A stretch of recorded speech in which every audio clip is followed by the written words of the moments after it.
What is shaking, everybody? Welcome to another Brand Doctor live stream. Today we are starting a new series called What Would You Do If? Couple of reasons why I want to start this new series. One is I want to hear more of your voices out there on the different platforms. So if you're watching this on YouTube or Twitter or Facebook, I want to get you more not more interested, but more involved in the conversation. Oase and I could get up here and give you our 2 cents all day long. But you know what really makes this live stream awesome is when you guys get involved. And I really want to understand and learn from you guys as well. So today we're kicking off the Monday series, What Would You Do If? With the topic, what would you do if your brand was getting trashed on social media by haters? So how do you respond to the haters when they show up on social media and start trashing your brand? Whether or not the information is true or not, how do you respond? Because social media makes it really easy for people to get up and start talking trash. So what do you do when this happens, right? I give you a quick example. You know, years ago, it's going on 5 years because it was right before my son was born, and he's only 4. You know, I had a couple disgruntled clients, and I take full responsibility for it. My checks and balances weren't what they are today. My processes and systems weren't what they are today. I was going through some major growing pains, and 2 projects fell through the cracks. And I had 2 disgruntled clients that kind of teamed up on me and completely bashed me online to the point where it could have put me out of business.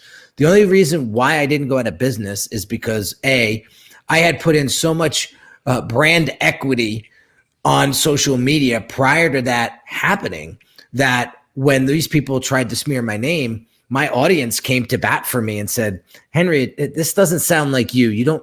They're calling you a fraud or saying that you stole money. That doesn't sound like you. You know, we've been watching you and listening to you for a while. You know, what is the real story?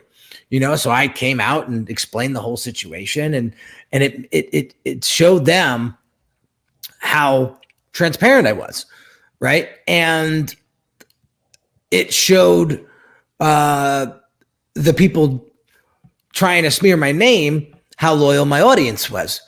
And how the thing, you know, when you hear something, it just doesn't sound right. It doesn't sound true. Like there's just clearly something that we don't know. Well, that's probably what was going on. Right. And so thank God I handled that properly, but thank God I had built up months and months of brand equity on social media by doing live streams like these every day. And it saved my reputation. It saved my business, but it also made me realize that I had some work to do as far as getting my processes and systems in place. And so, you know, here we go. The question is from Michelle, do you respond? Silence and non-response often takes the bite out of a hater. It takes 2 to tango, so take yourself out of the fight. Now, I'll give you my example. So when one of those 2 disgruntled clients were coming after me, I let my emotions get the best of me on one of them, and I had a full out argument on the phone, hollering and yelling, like everything you're not supposed to do, I did. All right. And what I did was I stopped communicating with him and wasn't taking his calls anymore. And I think that lit him up. And that's what led him to social media to try to attack me in a way that he did. So the number one mistake I did was to not respond. I should have took a day or 2 and said, let me get back to you. I'm really emotionally heated right now, anything that I say to you isn't going to come out the way I want it to. So can you give me a couple days to sort this out? And then we can have a conversation when we're both less angry. That would have been a completely different outcome there. But I let my emotions get the best of me, and boom. So Michelle, it's not always the right thing to do when you're in a situation like this. The silence may actually make it worse, which it did in my case. Definitely. No, I think, look, I'm always on the fence about these types of situations as well. Or, again, I think you have to figure out what's the best course of action on whether to respond or not respond. I mean, no response is a response sometimes. Yes. However, calibrating your response is probably the best way to go. Managing your emotions in the heat of the moment, and then taking a step back, coming back to the situation and addressing it in a way where cooler heads can prevail. Yeah, it's a shame because I'm reading this comment here from Michelle. My hater was cyberbullying her on IG, text, and email. That's awful. It happens all the time.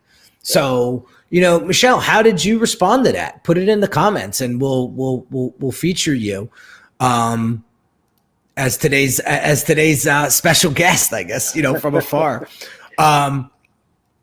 So I would love to keep this conversation going. Now, let me share with you a couple funny things that I've seen in the past. One of my buddies owns a series of like bars, like sports bars. And I just saw he posted something over the weekend. He got a couple 1-star reviews on Google. And he, instead of like trying to bury them, he took the 1-star reviews, screenshotted them, and posted them on Facebook and said, I offered full refunds for both of these customers, and they didn't respond. That was one example. The other example was my friend Steve Sims, when he recorded his audiobook. He's got a really thick English accent, right? So when he recorded his book for audio, it was, for one listener, it was very hard to understand him. So the guy put a 1-star review out and said, this audiobook I bought, I barely could understand the guy, and what did Steve do? Instead of getting all defensive, he posted the review just like my other buddy did. And he talked about it. And I just thought that was an interesting way of handling it. So like they leaned into the negativity and addressed it accordingly. They confronted it head on. I mean, that's definitely one way, or a good approach to take on as well. Yeah. I love what Bob says here. I like the phrase, go to the balcony for this. I also like stepping out of myself and observing it in third person. Bob is really angry now. Can we determine why Bob is feeling this emotion? As much as we laugh at that, that is so... It's true. And it's such a great exercise. Yeah. Run towards the discomfort. Yeah, for sure. Yeah, for sure. I mean, I think in those moments, we tend to tunnel vision. Yeah. I could probably say that, when you were telling us about this issue that you had with your client, in that very moment, you were probably, that this is it right here. Yeah. And nothing else outside of that. All your blind spots are completely exposed or not exposed. And you just wanted to protect yourself at that very moment. Right. Or win. A lot of times we want to win the argument, or we want to win the case, when that's not necessarily the right way of doing it. I'll tell you right now, one of the best master classes I have ever watched is Chris Voss. Chris Voss's master class. Yeah. If you guys got master class, go check out Chris Voss's master class. It is so good. I'm halfway through it and I can't put the damn phone down. It's so good. It's so good. But he talks about, when you're negotiating, when you're bargaining, you don't want it to be a win-lose situation. Exactly. You know, we got some great comments, and I want to open this up for discussion. Everybody that's watching live, what would you do? How would you respond to haters? And give us a scenario and let us talk about it. So Josh says, addressing and featuring those bad reviews really shows you are fully engaged and aren't ignoring the issues. Absolutely. Peter Butler here says, I think haters are looking for a response to validate the hate. I would say nothing or ghosting. You've won without trying to convince them they're wrong. Yeah. But are we trying to convince the ones that are coming in posting the bad reviews? Really, we've already lost them. Right. Especially if they're not wanting to work with us, especially if they're hell-bent and intent on making sure that, now it's just a matter of ruining our reputation. Yeah, those guys are gone. They're gone already. They're gone. Yeah. But you know who else is watching? Everybody else online. Exactly. How are you going to how are they going to respond to this? And this is where this whole thing ties into branding, because everything you do, everything you say, the way you respond, the way you react is directly connected to your brand. Yeah. So it's a huge reflection. So huge thing in the media that just happened. I think it was literally Friday with Peloton. Yeah. And it was funny because I was listening to this podcast this morning and they were talking about it as well. It was all over like Bloomberg Business, and I think CNBC featured it. So Sex and the City came out with another series. Another season, right? And the first episode, spoiler alert, by the way, if you guys are Sex and the City's fans and you haven't watched the episode, you might want to just mute or not watch the rest of this. But if you're okay with it, basically what happens is someone dies on a Peloton in the episode. And Peloton did not know that Sex and the City was going to use their name that way.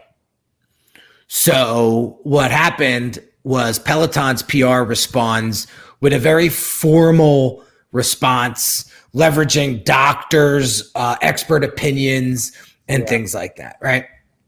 And I think who had they didn't die. They either died or they had a heart attack, one or the two, on the Peloton bike, right? And I think it was the character Mr. Big, which is Carrie's boyfriend or something like that, right? And so so they responded. Peloton responds very formally on Friday, and then I think yesterday they responded very informally with a video of Mr. Big, the guy that supposedly died on the Peloton, in the commercial. And I think Bob is talking about that now. Peloton broadcast an ad with, yes, perfect. Yeah, advances the plot, given how quickly they teed that up. I suspect Peloton marketing was in on that. Yes, exactly. But see how they responded. They responded two different ways. And I think the second way made a bigger impact. I think if you can combat it with, or confront it with humor or lightheartedness, I think in a playful manner, I think the response will be huge. I think Michelle says here, if you choose to respond, it must exemplify dignity. Sometimes a non-answer is the most dignified response. Yeah. There's a difference between trolling, right? And a negative review, right? Negative review is typically one and done. Trolling is like, they never go away. They're like, they're like a termite, right? How you respond. Yeah. So how you respond accordingly, if you're spending your whole day replying to trolls, I don't know if that's a good use of your time. That's where I agree with Michelle and say, you know what, better to ignore these people because you're never going to win. Absolutely. I had a client who fired one of their employees, and the employee went and started this entire rampage. Mm. And so Mm. not even an existing customer of any type or a client of any type, but she and a few other friends went in and started posting negative reviews. Yeah. And so, again, then you either go on this whole like review suppression and try to gain additional. Yeah, I mean it's a mess. Yeah. But try to figure out how to respond to that is pretty big. Yeah. And again, I think it varies from situation to situation. Yeah. But I want to kind of dump it all out here today and see, per the situation, how would other people respond? I love Bob's strategy, having an outer body experience, if you will. Definitely. And looking at it in a third person, why are they angry? Let's take me out of this, Right. Right. Or as Chris Voss talks about, like tactical empathy. Yeah. Right? So he's like labeling their feelings if they're expressing something. If it's a genuine expression of their frustration with whatever you delivered, Mm-hmm. then yeah, I mean certainly address that and make sure that you're bringing them back to your side. Mm-hmm. Yeah. Yeah. I mean, look at what Facebook went through, with that whistleblower. Yeah. Coming up with all of that information. And then shortly after that, Meta came out. Right? Like, was that done strategically? Did they push up the announcing of Meta because of that? Because I gotta be honest with you. Around that, yeah. Yeah, once Meta came out, the focus wasn't on that woman anymore. It wasn't. But again, there's so many different speculations around all of that. Sure. They might be saying, okay, well, look, that was intended. That whistleblower may have already been part of their team that's doing this, right? Part of the process. So, you'll never speculation, but you never know. You're never gonna know. You're never gonna know. Right. So again, for those folks that are joining, how would you respond to haters that are trashing your brand on social media? What would you do if somebody called you out and said your product or service sucks, or they came to your establishment and they had a horrible experience? How would you respond to that? How would you respond to that? It's interesting.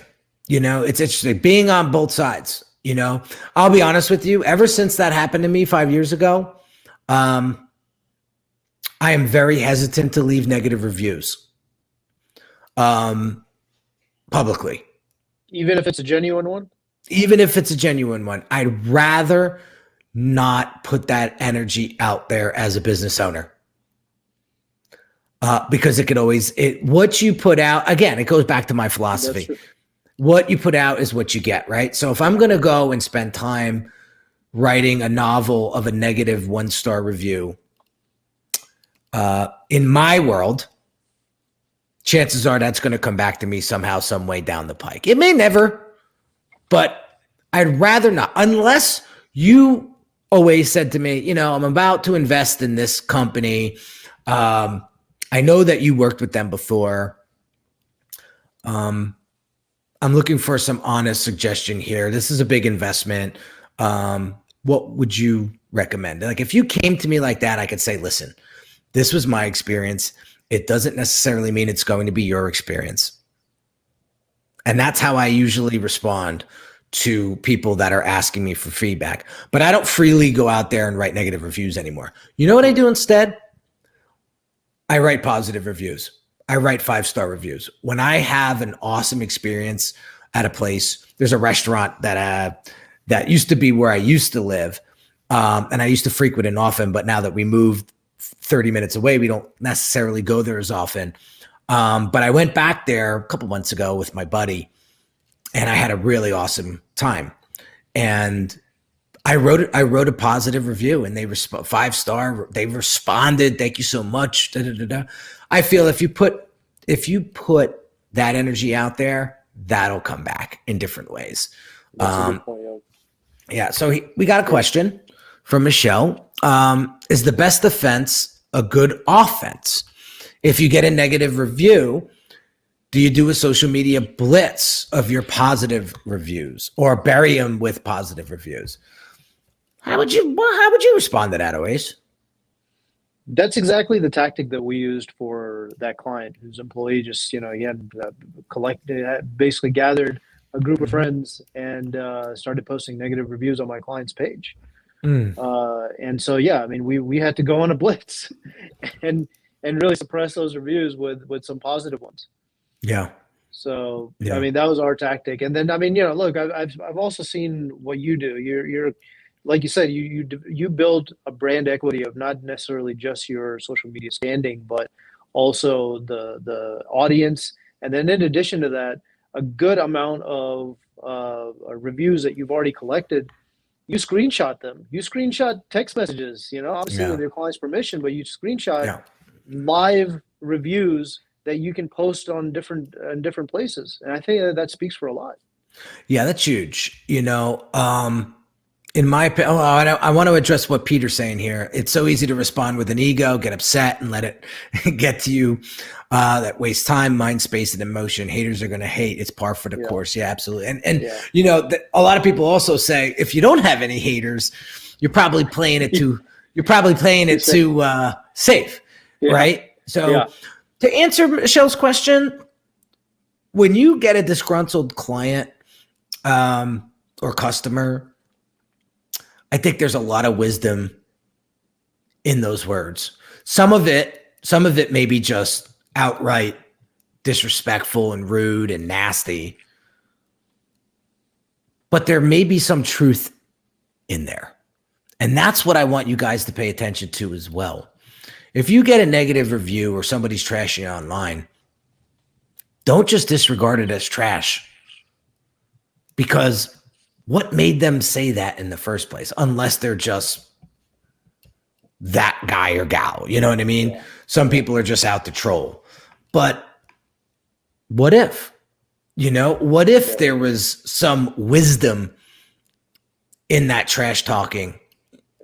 I think that is, you couldn't buy that feedback for you couldn't buy that feedback. It's so important. And really try to take it offline after that. I mean, definitely respond if you need to respond publicly and say, I'm happy to take this and discuss this further offline. And make sure that specific message is visible so that it announces to everyone else that you are addressing the issue, that you are facing it for up front. And to talk about what Peter posted earlier about, the negative emotions and not letting that, not letting that get to you and live in your head. Well, or let the other person live in your head. Like, I mean, I live by that philosophy. Is like, why am I going to give or let someone or give someone access to free real estate in my mind? Yeah. It just doesn't make sense, especially someone that's like really trying to communicate to us virtually. Right. And that's what I say. It may give you clues that there is some work that still needs to be done on your end, not the customer's end, but on your end. And I think that's it's very important to highlight and to adjust. I think when you get those reviews, to Michelle's point, me personally, I would go and do a live the next day and address the whole damn thing, depending on how severe it was, obviously. But I would do a live and address the whole thing and allow my audience to see that transparency and let everybody know how I'm handling that. I think it's very, very important. Now, if there's legalities involved and things like that, I would say you need to speak with a lawyer before you do any of that, because what you say could be used against you, in a court of law. So be careful, take your time. And I would say And don't bash the other business. If it's a business buying from you, do not bash them in any way. Exactly. Because then, you don't fight fire with fire. Yeah. At least that's how I was raised. Yeah. Right? You don't fight fire with fire. You fight fire with water. Right? So how can you be the water in this case? Exactly. How can you extinguish the situation? Right? Yes. Really, that's going to be in the best favor for both of you. Yes, exactly. And again, to reference Chris Voss, he talks about accusation audits, right?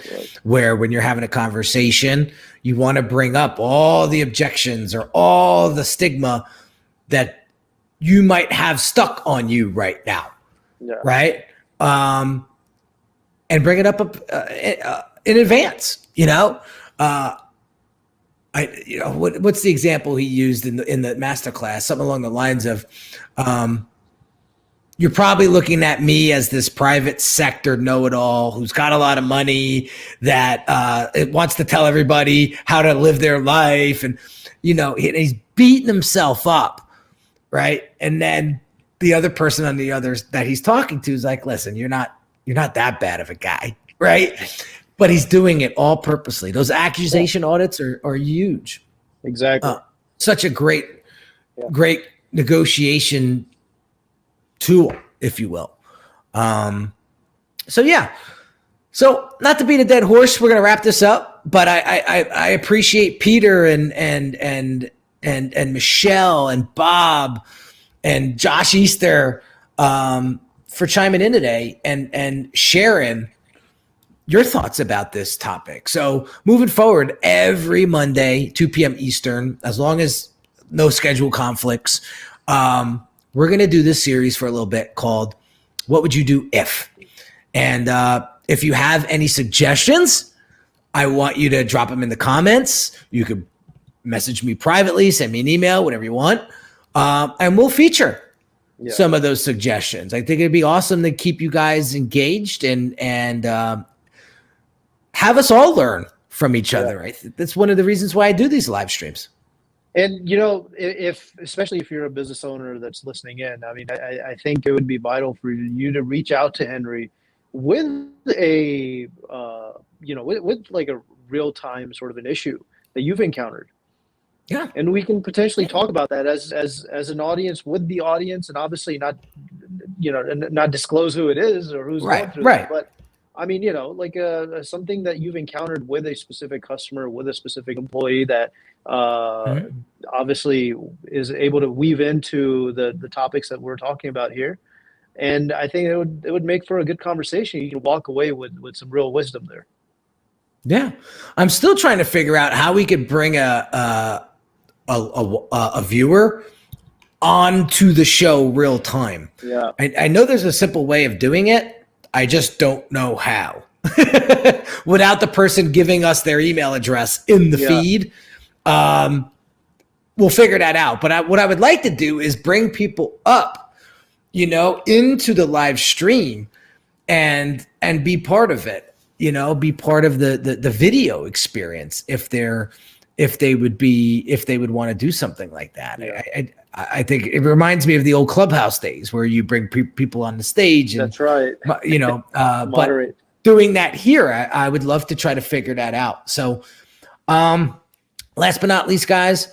Amy's in the house. Hey, what's going on, Amy? How are you? Last but not least, guys, the brand assessment. If you guys are looking to rebrand, if you guys are looking to beef up your messaging, beef up your online identity, and you're looking for some strategy, you're looking for some help with that, I highly recommend the one-on-one brand assessment that I offer.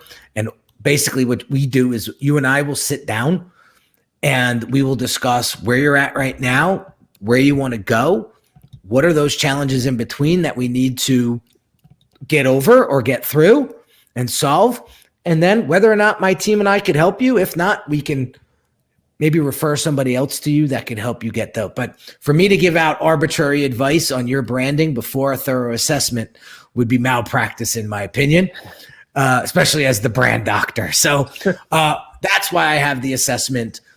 in play. And highly recommend you guys grab that if you're looking for that help, especially for the 2022 new year.